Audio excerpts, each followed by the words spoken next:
Hello, hello, what's up, friends?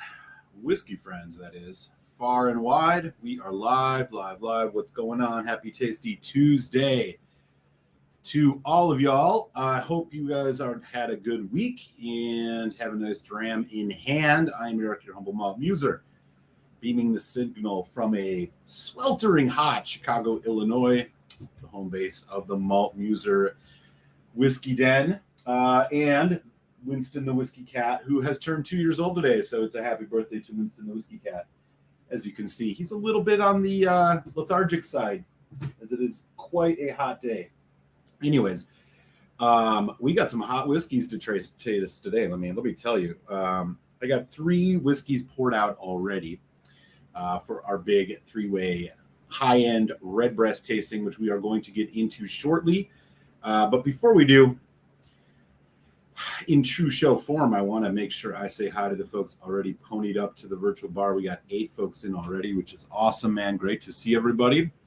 Let's run down the card, shall we? First in the door tonight, it is East Texas Daniel H., the man with the wrench. What's up, buddy? Cheers. Springbank 10 in the glass to start for you tonight. Great. I have a Stranahan's Diamond Peak. For those of you, by the way, Patreons, you should have got an email for this week's early release of the Friday Whiskey Review. That is Stranahan's Blue Peak. So you check that out. That will drop Friday for everyone else as well. Gerbic's in the house in Jupiter, Florida. What's up, buddy? How are you doing? Jameson Black Barrel for me in this sweltering day in Jupiter, Florida. Yeah, I hear you on that, man. We hit 100 in Chicago today. Rough business. So, enduring that, but we're not going to let that get in the way of a good whiskey show. Donner Pass over there in Central California having a peat night. Glen Scotia peated 12 single bourbon cask and Ardnamurchan 0922 58.27 side by side. That sounds delicious. I have an 0721. I got to get into that one of these days. We should open that whiskey. Maybe next week we'll do that. Ontario's in the house. Mr. White, what's going on, bud? Nice to see you, sir. Holding it down for the Canadian crew. Ponying up early. Let's see what else we got going on. Who else is here today? People saying hello. Pass 10 is always a good start. Yeah. $100 is about as cheap as you're going to get them these days, it seems.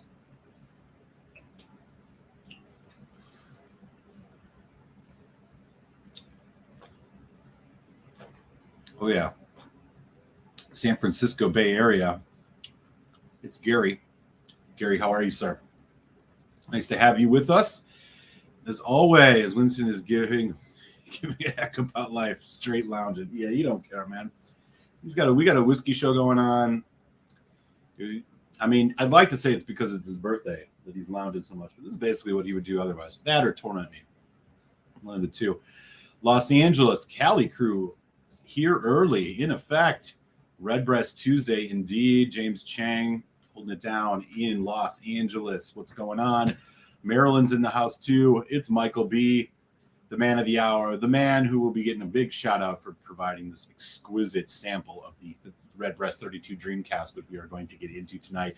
I can thank you already for that, sir. I've been smelling it for the last 15 minutes, maybe even longer. Great, great stuff. For some reason, I'm grateful for Northern California has been quite mild. Yeah, everywhere else it's been nuts around here.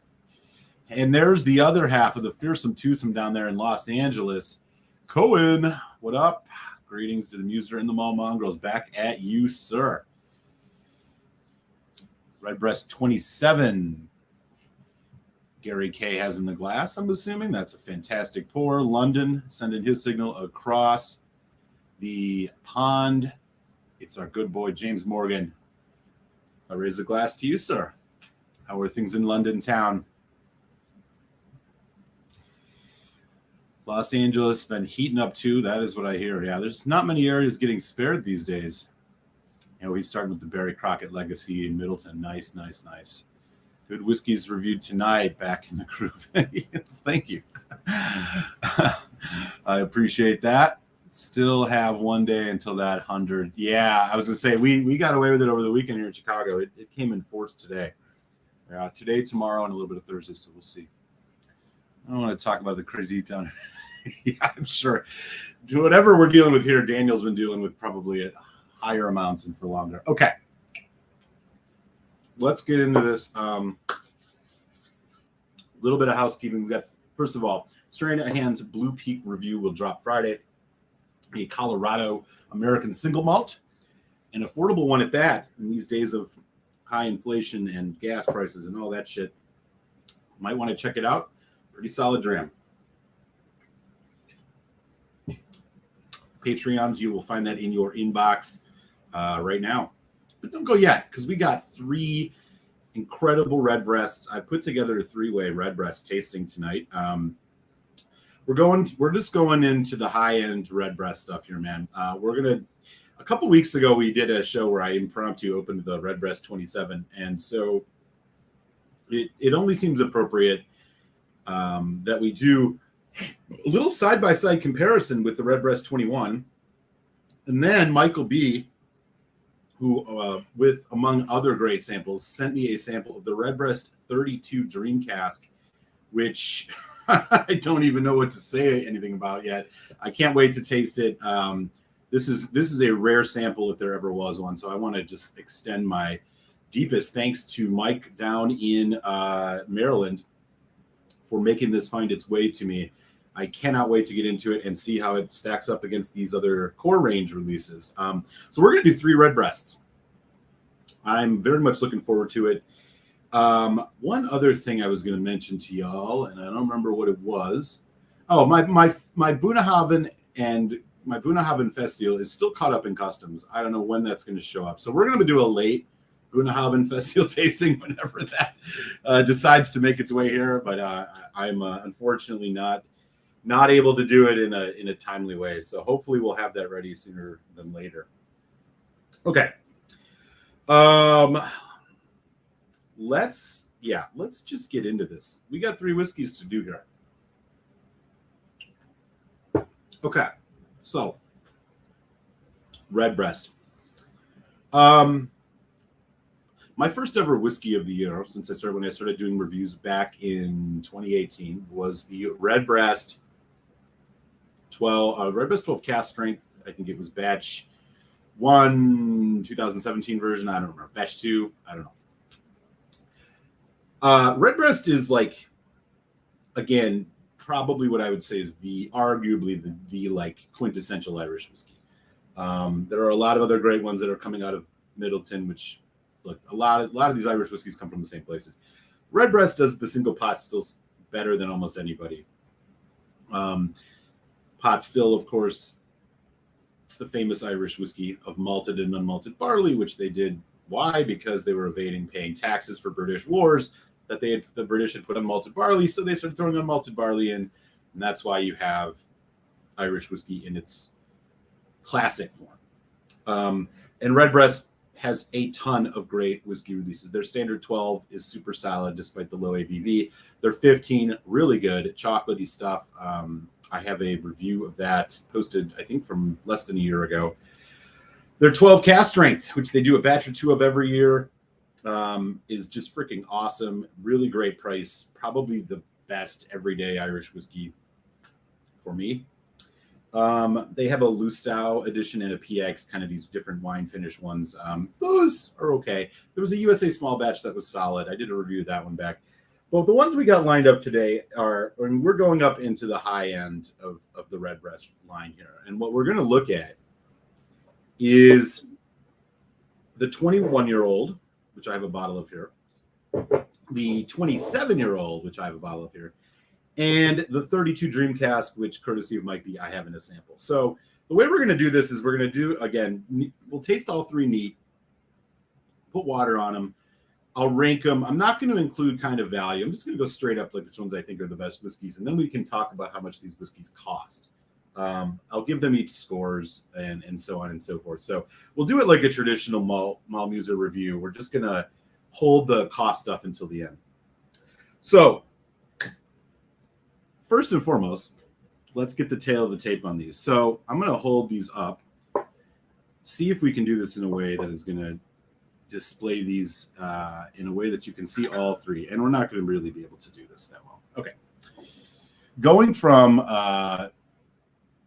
this dark one here, this is the 32 Dream Cask. The one in the middle, this is the 27, and the one on the end is the 21. I mean, look at the color of the Dream Cask. I don't even know what to say about that. The 21-year-old is bottled at 46% ABV. The Redbreast 27 is bottled at batch 2, I should mention, is 53.5% ABV. The Dream Cask, and Mike B might be able to correct me if I'm wrong, but my understanding of the 32-year-old Dream Cask is that this is a 46.5% ABV. Okay.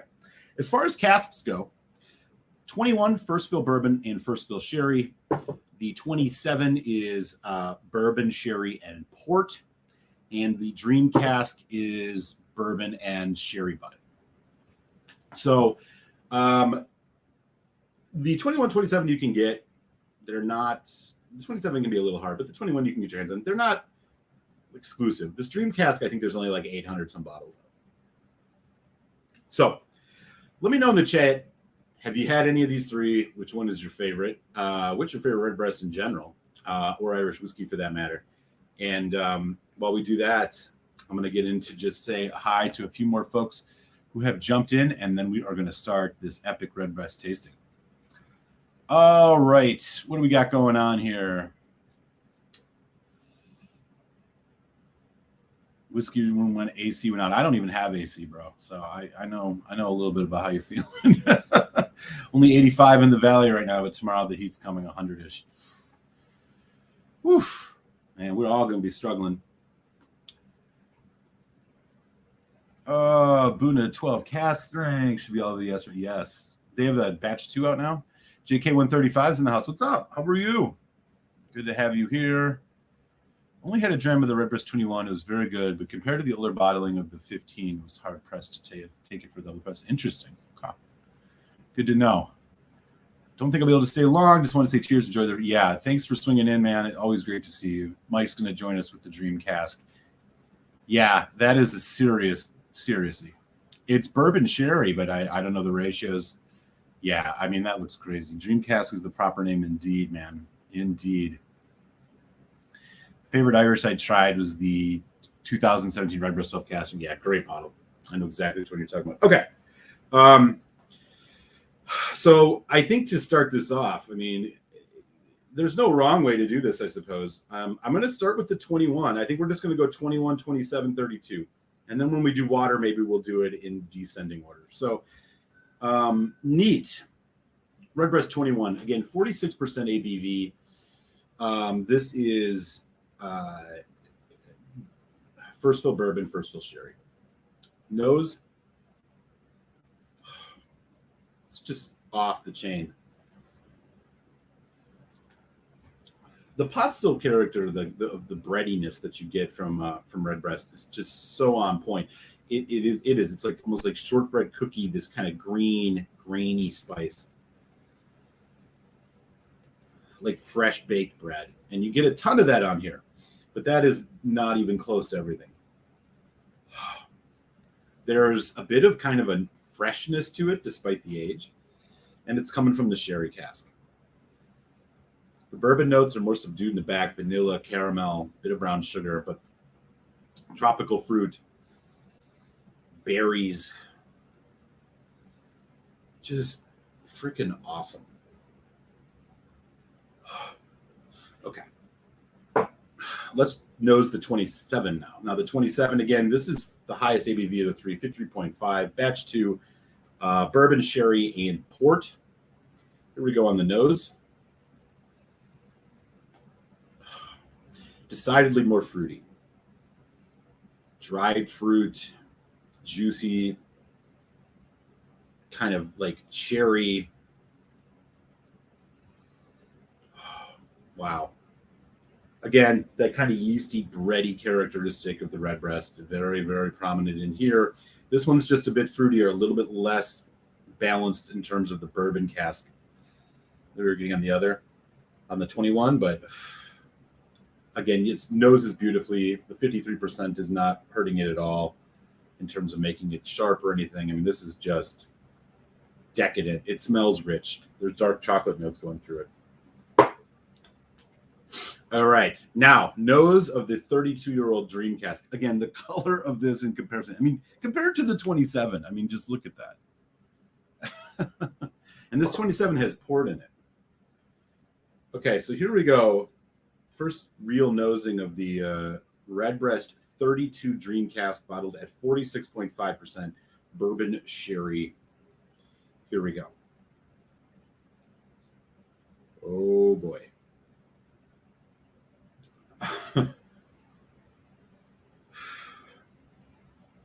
Wow. That's all I can say is wow. The dried fruit character of this is some of the best I've ever smelled off of a sherry whiskey. There's some tobacco, herbal a little bit. I mean, this is like if I was going to compare this to a single malt scotch, I mean, this is it has some of the richness and density of like a Allardyce in terms of the sherry note. I mean, I'd even go further. Like, wow. It's incredible. No edges on it at all. I don't get much bourbon cask. This is full on. I mean, yeah, this is, it almost has a little bit of a funk to it in a way that, I mean, not like Springbank, but this has some of that, has a bit of a Springbank essence to it. Just incredible dried fruits, just a slight amount of juiciness to them. Bit of vanilla, toffee in the background. Everything is so at its right level. You can smell the oak cask. That's what it is. So when you think about like Dunnage Warehouse is really what I'm going for. Not really Springbank in terms of like the Springbank malt and the funkiest, but it has some of the Dunnage Warehouse characteristic, maybe in a more Glen Scotia type way than Romic. But the sherry notes on this are just out of this world. Some of the best I've ever smelled. I'm not even kidding about that. Wow. Just so dark, dry red fruit. Here's one more time, look at the color of this. Okay. So having nosed the three, I think the Dream Cask is clearly the most impressive of them all. They're all quite good. We're going to start the tasting now. Again, so first up is Redbreast, 21 years old. This is, again, 46% ABV. I can't wait to do it. Here we go, on the palate.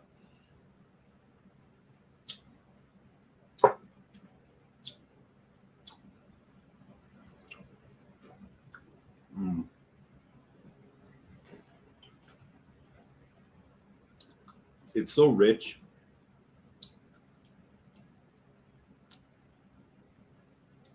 Tropical fruit. Starting from the sweet, tropical fruit, red fruit. Okay. Then it's the spice notes, cinnamon stick, a little bit of nutmeg, a little bit of allspice kind of stuff, all happening at once here. Bit of barrel oak char. The tropical fruit, though, gives this 21 a dimension that I just don't get on other younger Redbreasts. All the other stuff is there, the caramel, the kind of dark notes, that bready character, the like light brown sugar, the green kind of barley notes. All of it is there in this 21. This 21 is just so perfectly balanced. It's got a little bite to it. But honestly, just an incredibly well-composed whiskey. And again, the thing that really pops for me is the berries. It's almost like boysenberry or like raspberry, and then these tropical fruit notes that come kind of like pineapple and I don't know, maybe mango or something like that. But it's just a little bit of it that just gives another a characteristic to this. Really great stuff. Okay, we're going to move on now to the Redbreast 27 years old. Again, this is the one that it's bourbon, it's sherry, and it's also has port wine finish in it. And this one is bottled. This is batch 2, bottled at 53.5% ABV. I think of the 3, this was the least interesting on the nose. But again, I mean, least interesting is still fantastic when it comes to these 3 whiskeys. I just don't think. I think this one was just a bit more traditional than the 27X showed some more of the tropical fruits. So let's get into this 27-year-old on the palate.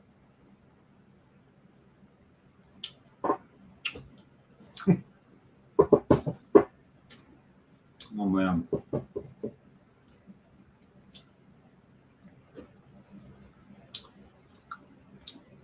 It's like it's such a sticky whiskey. It's so rich.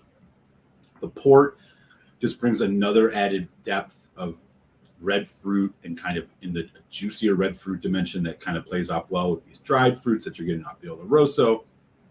Bourbon notes are there a little bit. It's a little bit hot, but again, 53.5%, but it's not bad. A decidedly, again, more fruit forward whiskey, but I'm happy to say on the palate, it doesn't take away from that kind of classic Redbreast character, the simple pot still whiskey character. It doesn't quite have that tropical fruit thing you get in the 21, but what it doesn't have there, it's picking up more, and it's a richer. It's I would almost say, yeah, it's just richer and a bit fruitier, like more red fruit, kind of stone fruit thing. So it's, I think it's a step above definitely on the palate from the 21. And that finish is just going on. Cherry, black cherry, chocolate covered black cherry, whatever you want. It's just killer. All right. And now we dive in. Again, I want to give a shout out to Mike B in Maryland for providing this incredibly generous sample. This is we're going to go in for the palate now. This is the Redbreast 32-year-old Dream Cask, distilled in 1985. Bottled 2018, 46.5% bourbon and Oloroso sherry butt on the palate. Salant y'all. Happy Tasty Tuesday. Here we go with the Dream Cask.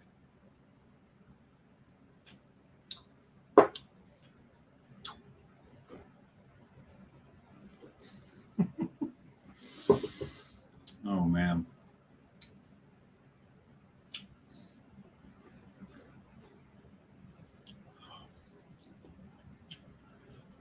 That is magical.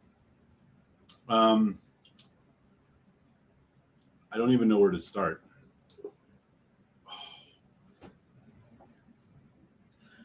I got to do this again. Okay. Viscosity wise, it is rich yet elegant somehow. It's not a bruiser. It's a very refined, as you would expect at 32 years old. The balance of the bourbon cask and the sherry on the palate, I think, is better, is more balanced than it is on the other two. I got a nice vanilla thing going here.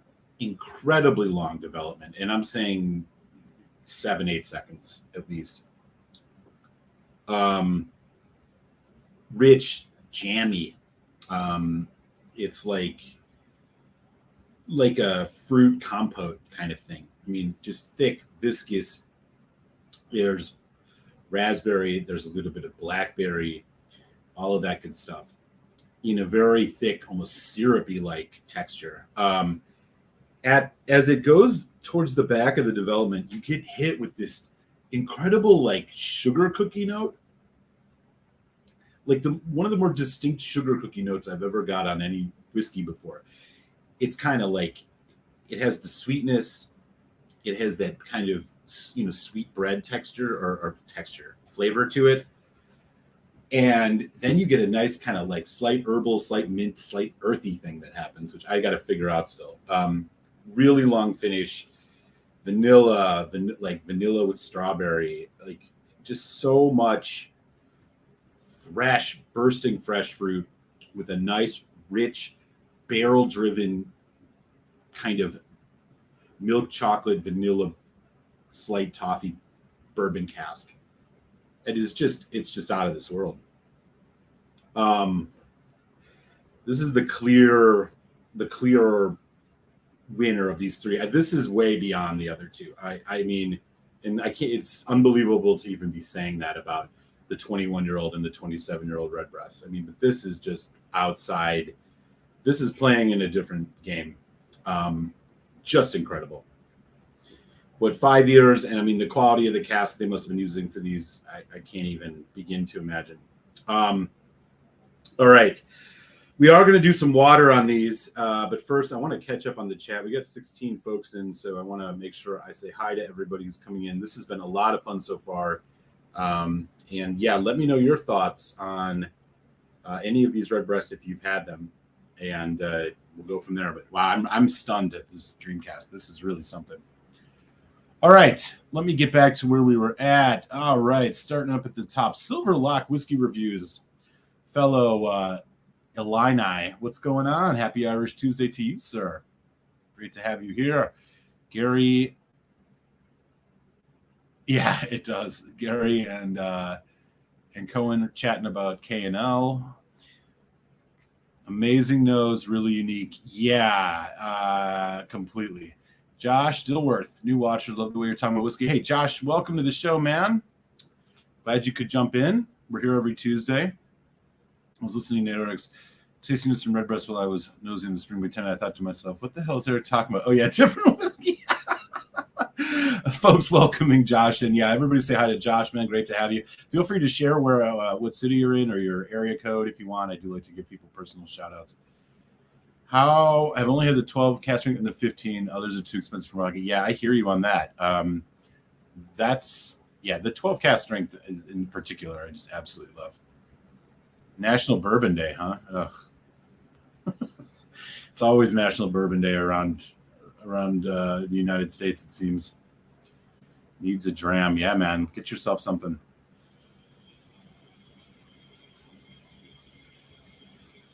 All right. Go Boona, he says. So we're just chatting about some other stuff. All right. So I absolutely love the nose, but for me, the palate is a notch below. It's unique, unlike any other roses, but I find the oak a little dominant. That said, yeah, the barrel cask, I mean, you can get, there's a lot of barrel influence, but wow. I don't know. We're gonna see what happens with water. I'm still pretty blown away by the palate on this. It was just otherworldly, but we'll see where it goes. I haven't tried the 32 Dream Cask. I'm not even pronounce that. For me, is far better than the 27-year-old. Ooh, I have to find myself that one. Most people lose their shirt for the 32, but I am oak sensitive. There you go. Though I love them all, he says, Gary. Yeah, I hear you on that.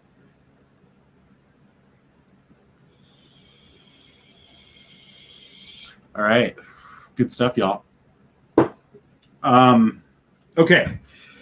So I'm going to clean the palate here. We're going to start with water. We're going to start with the Dream Cask.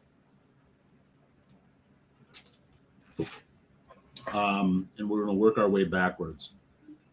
So it's 46% at 32 years old. I'm doing 3, just maybe a half teaspoon to a teaspoon of water here. I don't want to, I really don't want to drown this whiskey in any way. I mean, the older whiskeys get, the more delicate they are, as you guys all know. So, okay, here we go. Spicier, more vanilla, more oak. You're not kidding about the oak on that, Mike. It kicks up a bit with water. Oh, but there's that like almond nougat thing happening here. That's just fantastic. Wow. I could sit around and nose this all day. It's the perfect amount of sweetness for the fruit that you get on this. Sweet, moderately sweet, savory, and spicy is really what you're getting here, with a lot of kind of almost oak char. Here we go. God.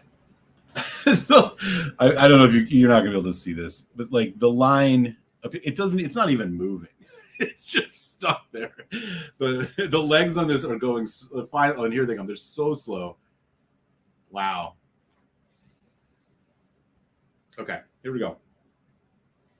God, there's almost like a meaty barbecue thing here too. Anyways, I think I could sit here all day and find different notes in this because it's that just full of stuff. But what I said before, that's really what we're looking at here. Here we go.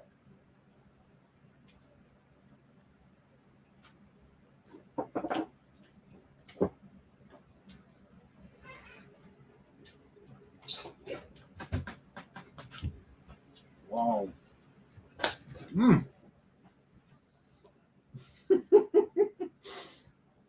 Damn. Again, I go back to like what I was saying earlier. If there was like a Scotch you could compare this to in terms of what the sherry notes are like, it's like an Allardyce. That richness, the depth of the Oloroso is just so strong here. I will say this whiskey has gotten a bit sharper, a bit more intense on the spice and the oak with water. I think I preferred this neat. There's that sugar cookie thing again, almost like oatmeal.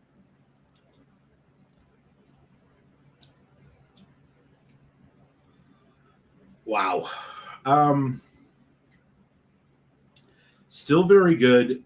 For whatever reason, I think the water kind of, I only put 3 drops on, and I think maybe even that was too much. It's just kind of shattered some of the unity that this whiskey had.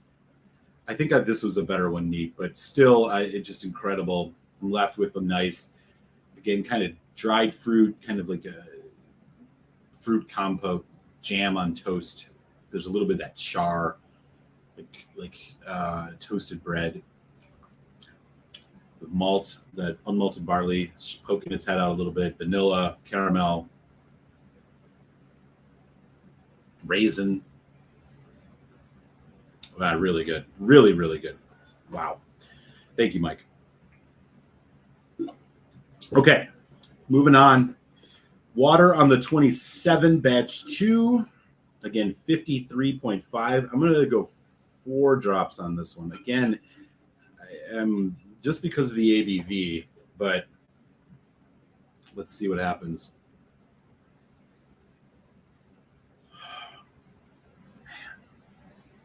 The addition of that port to this just gives it another dimension. You can really, if you drink enough scotches in your day, you can really pull apart the notes on the port and the sherry in this. It's just very distinct. The port is adding a creaminess and a sweetness and a bit of a cherry note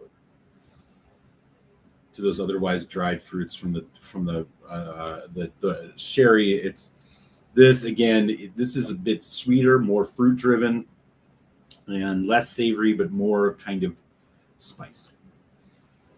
So fruit driven sweetness and spice on this. The spice again, cinnamon, a little bit of clove, with those berry notes, those nuttiness. Huh. I didn't even know they had those on there. Interesting. Okay. All right. Anyways, here we go. 27.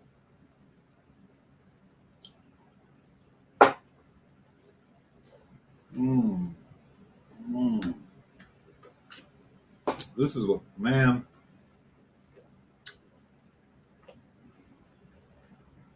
This is what whiskey's all about right here. This is so good. It's so rich. It's so bold.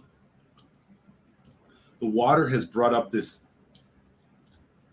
herbal, almost like a grassy note to it that's just adding another dimension. The port is beautifully complementing this. It's sweet. It's adding richness. It's a sweeter, brighter red fruit than just kind of dry, old, oxidized Oloroso sherry.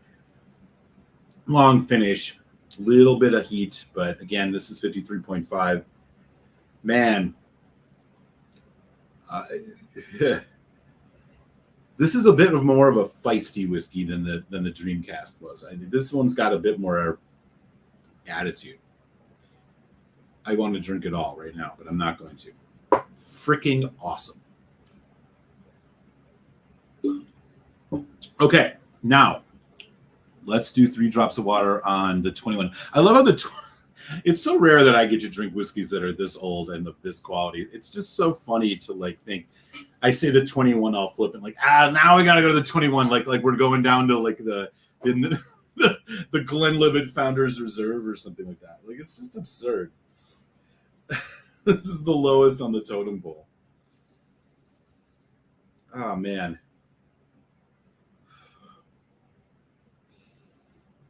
Again, wonderful nose. This one, again, more like the 27, not quite as sweet, more balanced. And again, that little tropical fruit thing has dissipated a bit with water. But it's still there.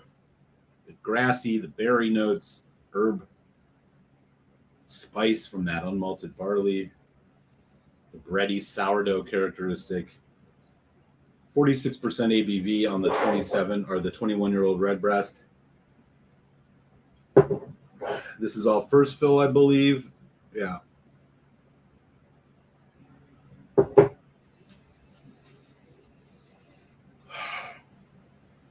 Jesus. It's awesome. Okay, here we go.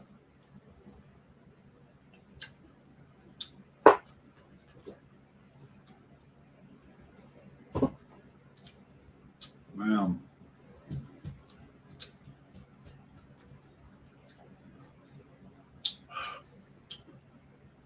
I just love the way these older Redbreasts kind of land on the palate. They're high viscosity, but they're kind of elegant at the same time. They kind of just sit there for a minute. It's very full-bodied, but also not. You're not getting just like thrown in a million directions by some intensity or flavor. It really takes its time to develop. This, a lot more dark chocolate. The tropical fruits have all but disappeared. There's maybe little hints of it here and there. This is more bourbon cask driven now. Dark chocolate, vanilla, the berries again, medium long finish, malted milk ball. Man, orange peel. It's almost like it's got a little bit of Angostura bitters in it or something like that, just giving it a little flair. Fuck, it's good. Okay. So,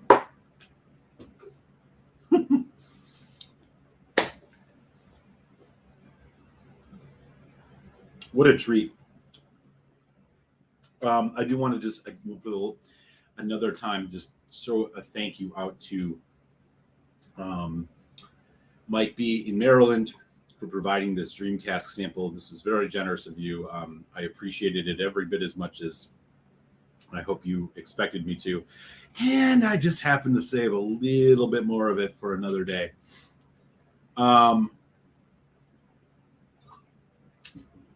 Look, so before we do the scores and we talk about the cost and all of that, and again, I'm going to leave the cost out of the score, but we are going to mention the cost of these. I mean, these are premium whiskeys. This is a real treat. I mean, these are high-end, expensive-ass Irish whiskeys.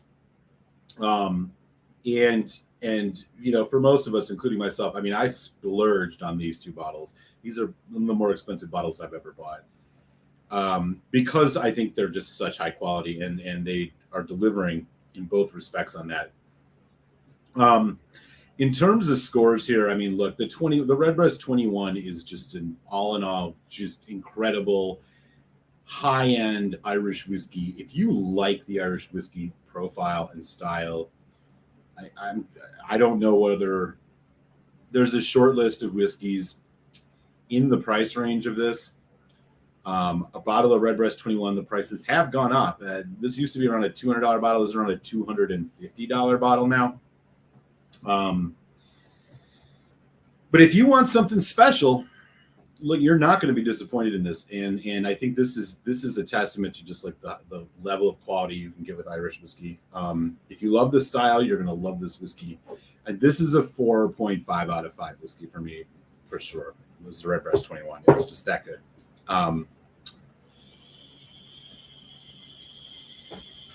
What can you say? Again, so not including the cost in the score, but as a side note, again, these are not everyday whiskeys, at least for someone like me. Maybe some of y'all can, and in which case I'm glad you get to enjoy them as more than I do. But they're real treats. So we're going to move on and talk about the 27, newest addition to the core range. This is batch 2, again, 53.5%. Stunningly good. A little bit different than the 21, again, with the addition of the port, higher ABV. But again, it's every bit as Redbreast as any of those. It's a bit more fruit driven. A bottle of this is in the more $500 range. So, you know, again, if you want to have a special bottle you bust out a couple times a year or something, and, you know, whatever, decade for that matter, I don't think you would be making a big mistake to buy this. It's that good. It's that high quality. It's super complex. It gives you everything you want. I mean, this is a 4.5 out of 5 as well for me. I think that the Cask might be a little bit too active on this particular batch, that maybe is taking a bit away from some of the other complexity we could get. But 4.5s across the board for both of those. If you got the money, you go for the 27 for sure, but you're not going to be disappointed with the 21. Which brings us to the Redbreast Dream Cask. Top 5 whiskeys I've ever had. It's up there. It's probably really close. Stunningly good. The casks they used for this, I just don't understand how they can be as good and as active as they were. They put together a really special bottle here. 32 years old. I mean, this was distilled in 1985. 46.5%, only 8 bottles or 800 some bottles were made. And they're only 500 ml bottles at that. So you're not even getting full bottles of this. I mean, so this is a exclusive of exclusives. Price-wise on a bottle of the Dream Cask. Now, I don't know where you should look for this. And I'm by no means going to ask Mike B what he paid for it. But according to Whiskey Base, average price, the lowest price, I should say, on a bottle of this is 2,300 pounds, which puts us at probably closer to $2,800. Okay. Again, I'm not going to include that in the score. This is a 4.75 out of 5 for me. It is near perfect. I think water on it is the only thing that kind of took away a little bit of its luster. Again, it might have been I put too much on. I don't know. But this is one of the best whiskeys that I've ever tasted, and there's no doubt about it. The on the palate, the texture is just phenomenal. The nose is unbelievable.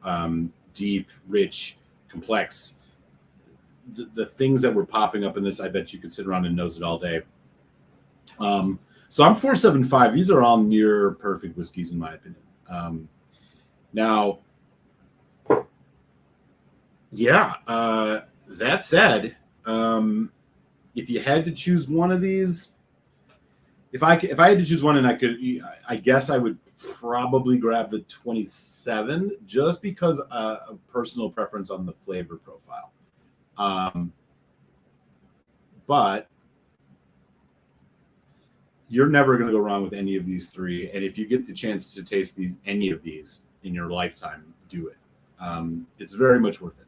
So this was a lot of fun. And again, final thank you to Mike B for providing the dream cask. I never in my wildest dreams thought I could taste that. And I'm so glad I got to do it with the good folks here on the channel. And we got 16 folks here watching, so glad to see that. That's the end of our Redbreast tasting. Hope you guys enjoyed that. That was fun. But we still got some time to go, so I got another dram or two coming up. Let me catch up on the chat.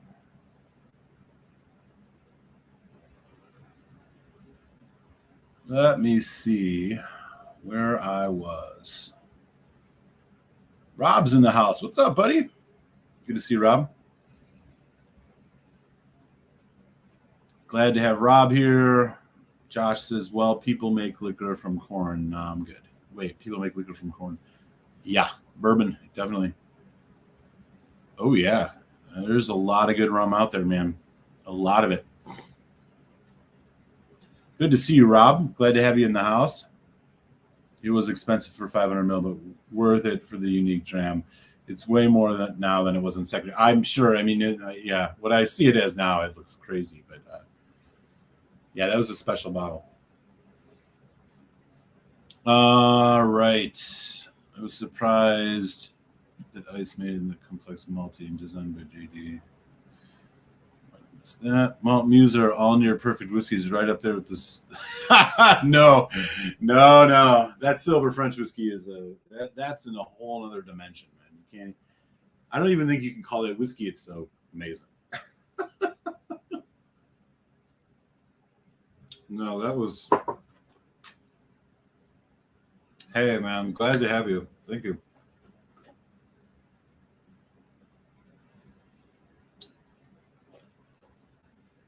Yeah. I don't anticipate I'll ever have a bottle of it, especially because there was only 800, and I'm sure the price is only going up since then.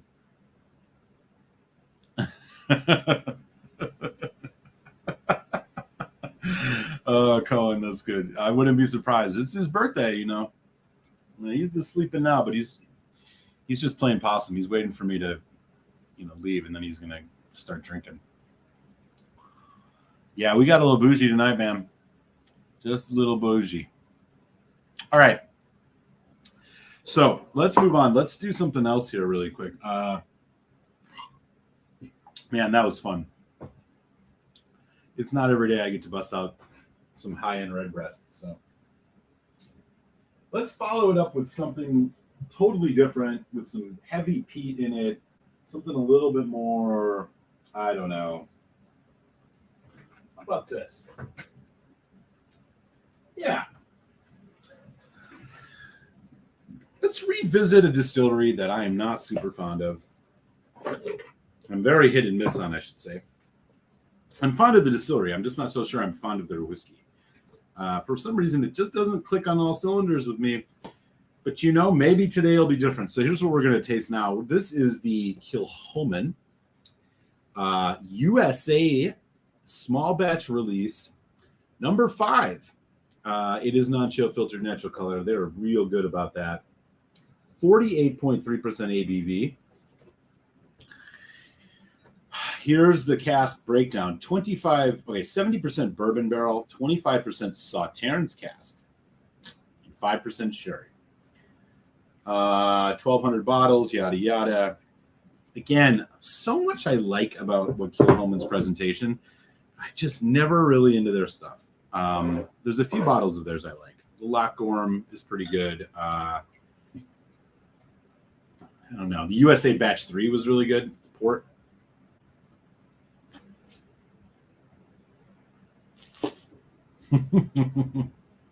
He sure is. Yeah, what Daniel's talking about in specific here, yes, it is. It's a 2-year-old birthday for Winston the Whiskey Cat. So over there is my little Carchis collection going back to 2014. And today I just placed my order for the brand new Lefroy Carchis Warehouse Batch 1 2022 release. Can't wait for that. We'll be doing a show on that soon.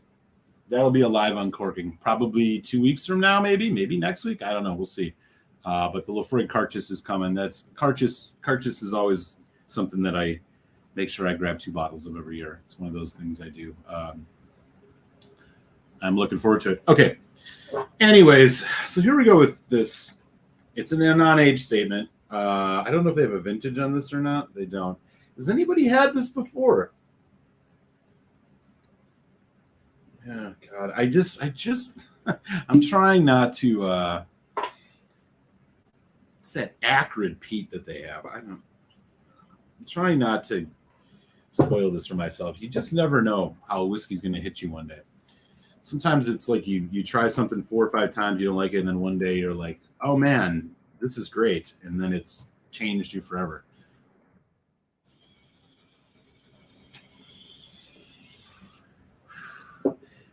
I know I got some Kilchoman lovers in the house.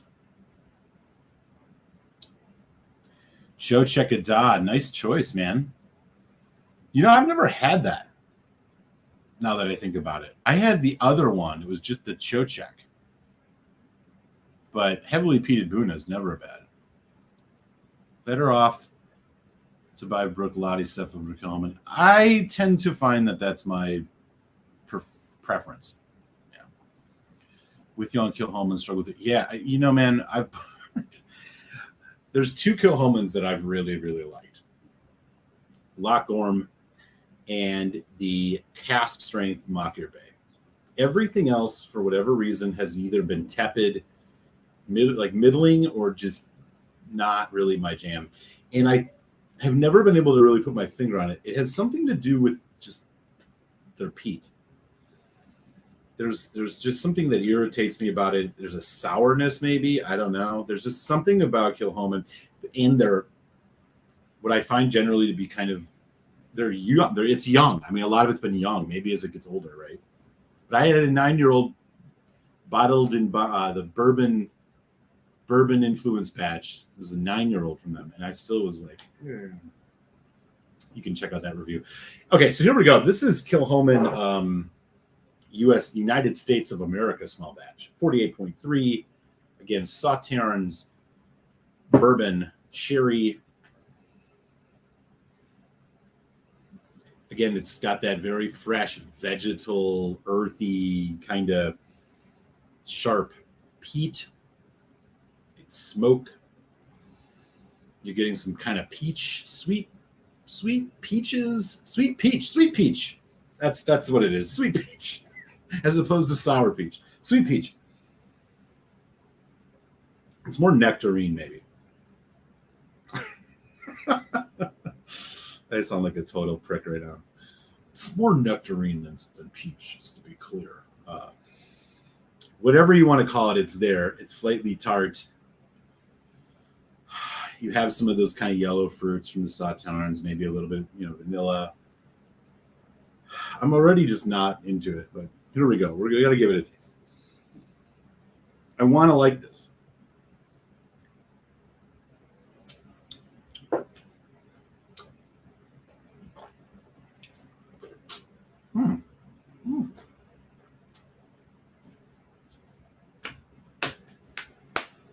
Apples. Woo. Has anybody had the Kilchoman Sauternes cask? I don't know if it's 100% Sauternes.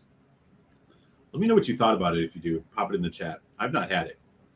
This, boy, it starts out really nice, kind of apple, like yellow apples, peach or nectarine, whatever you want to call it. A little bit of mango tropical fruit, vanilla. Then it's just this kind of sour fermented note. When the peat hits in and it punches hard, smoky ash on the back end. Kind of nice peaches and cream thing going on.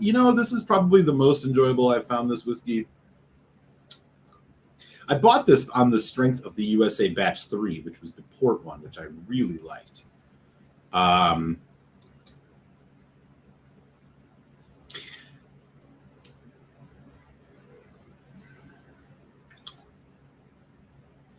Ashy. Yeah. I don't know. Aside.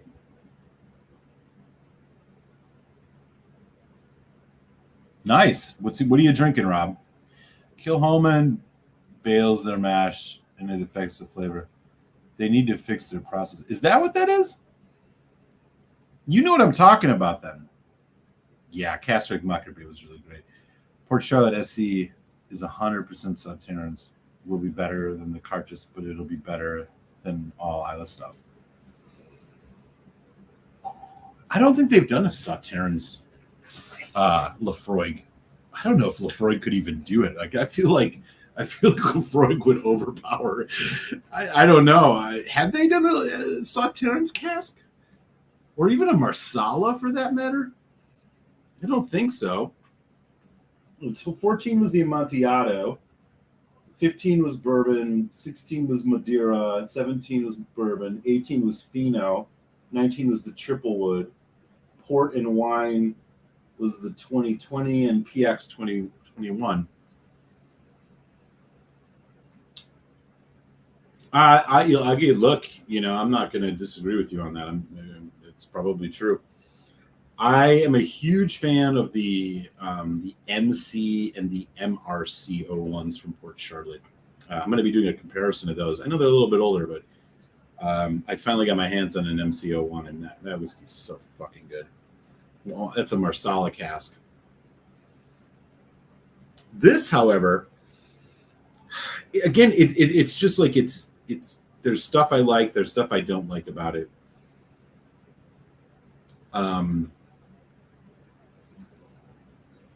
I'm enjoying it more than normal.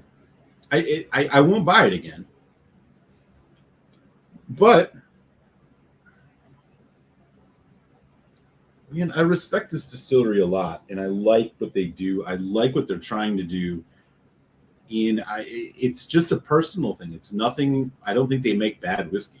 I mean, this is similar to how I feel about Talisker, although it's debatable whether they're still making good whiskey or not.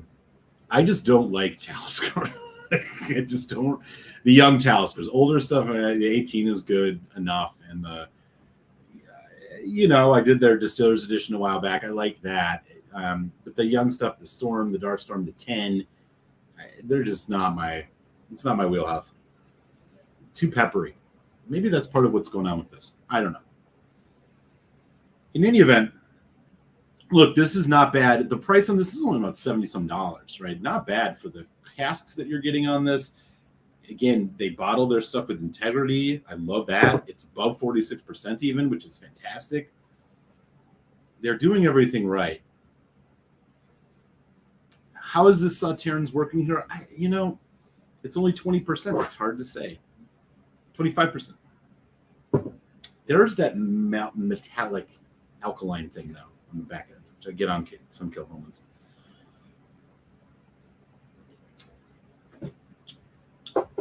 Not bad.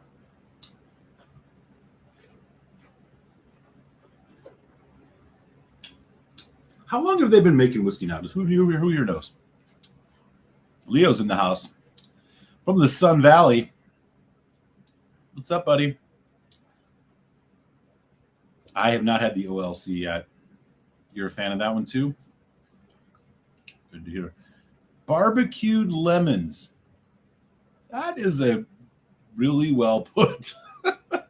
I like it. New Cartridge is not cask strength. They majorly diluted it, and I know why. They want to plug the single cask that will be coming later this year at crazy prices. It's not cask strength? Oh, that's sad. I have not seen that. Bummer.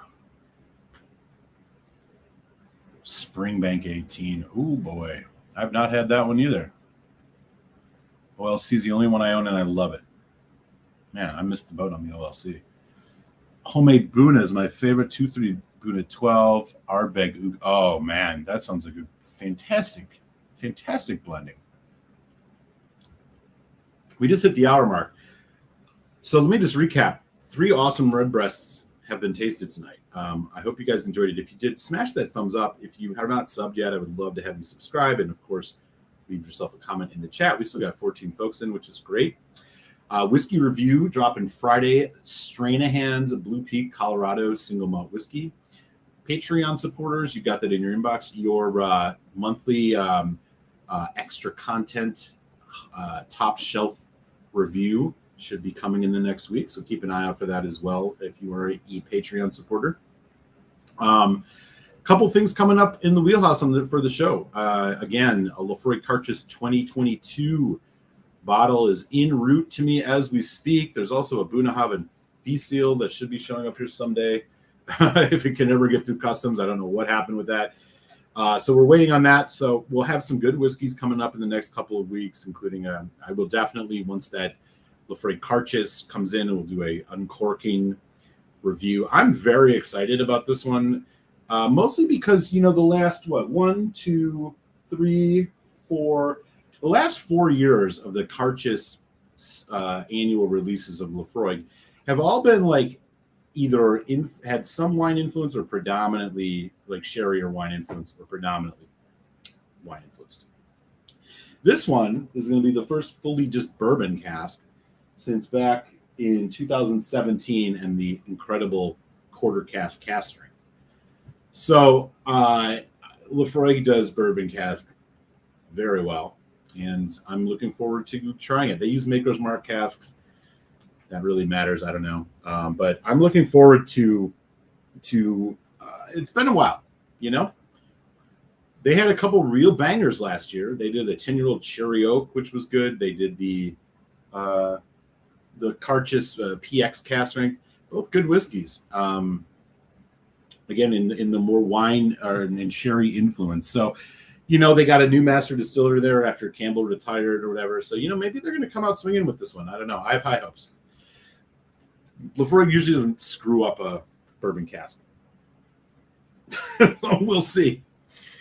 We'll see where it goes. Gary's not a Kilhoman guy either. Rob says he likes the OLC over the PAC. Oh, that's the other one, the PAC one. Yeah, I haven't had that one either. Octomore 2.1 was Sauternes. I have an Octomore. Actually, I do have an Octomore that was that has a Sauternes finish. It's like, hang on. Which one was that? It's one of those 0.2 range ones, like the travel exclusive ones. Is it this one? 10.2 or the 9.2? One of them has a Sauternes finish. One of them is a Bordeaux red wine. I haven't got into that yet. I gotta give that a taste. Yeah, I think it's the Octomore 10.2. Octomore 10.2.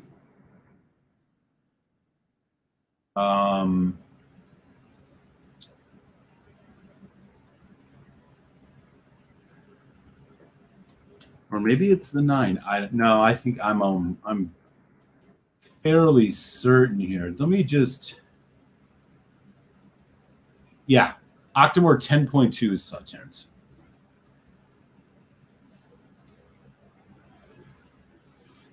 I know.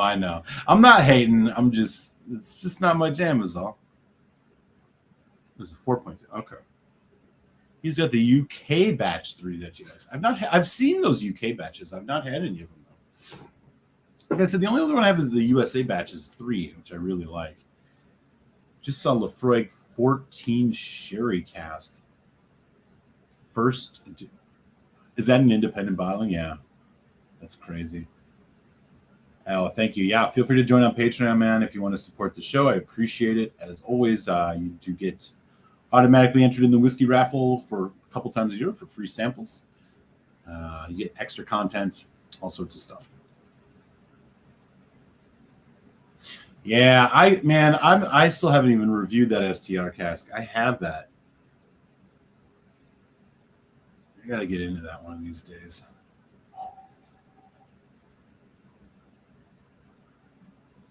New cartridge should be high strength Lefroy 10. Yeah, we should see about that. Hey, Bourbon Bounty's here. By the way, folks, I should mention on Thursday, over on Bourbon Bounty's channel, this is what I forgot to mention at the beginning of the show that I was stuttering over. over on Bourbon Bounty's channel on Thursday at 6 p.m. Central, 7 p.m. Eastern. He and I are going to be doing we both mailed each other some high-end bourbon samples that he sent me. I sent him some scotches. And we're going to do a little bourbon versus scotch face-off. I'm going to try and convince him with 3 scotch whiskeys that scotch is better than bourbon, and he's going to try and convince me with the 3 bourbons he's not that bourbon's better than scotch. It should be a lot of fun. If you are free, head on over, give him a subscription right now, and I'll make sure you don't miss the notification for that. If you're already subscribed, be sure to join us over there on his channel Thursday. That is 2 days from now at 6 p.m. Central, 7 p.m. Eastern. I had a hard time picking the scotch whiskeys to send him. I know one of them for sure will roll the eyes of some of my scotch drinking friends, but there was a method behind my madness. But I'll tell you, there's also one in there that if he doesn't like that, if he tries to tell me there's any bourbon better than one of those whiskeys in there, he's gonna be out of his mind. I'm calling my shot, Bourbon Bounty. It'll be a good time. It'll be all in good fun. So yeah, feel free to join us. We'll be there Thursday over on his channel. I'm looking forward to it. And it's been a while since he and I have done a live stream. So in the interim, if you haven't given him a sub, head on over to Bourbon Bounty's YouTube channel. Show him some love. His channel's been blowing up, y'all. Get in there now. Gotcha. Josh says, I still would love to try the Octomore. Yeah, you really can't go wrong with them. They're pricey, but if you do enough hunting online, I don't know where you're located, you might be able to find one that'll ship to you some places. You can, sometimes scrounge a couple of those bottles for like $150 or something like that. They are not not inexpensive. Yeah. Cheers, Mike. He says, LOL, okay. Should be a load of fun. Yeah, it'll be great. All right, y'all. With that, I'm going to ride off into the sunset here with this Kilhoman. Figure out what I like. It was a lot of fun. We drank some incredibly high-end Redbreast tonight, again, Mike, thank you so much for the Dreamcast. Again, hit that thumbs up on your way out the door. If you haven't, and if you're not subbed, would love to have you join the Malt Muser Whiskey Mongrel community, as Cohen would say. Cohen, love it. All right, y'all. Everybody be well, and keep an eye out for that review this week on Friday, and I'll see you guys next week on the live show, but I'll see you sooner if you can join on Thursday, 7 p.m. over at Bourbon Bounty. Much love, everybody. Stay well. Slanch.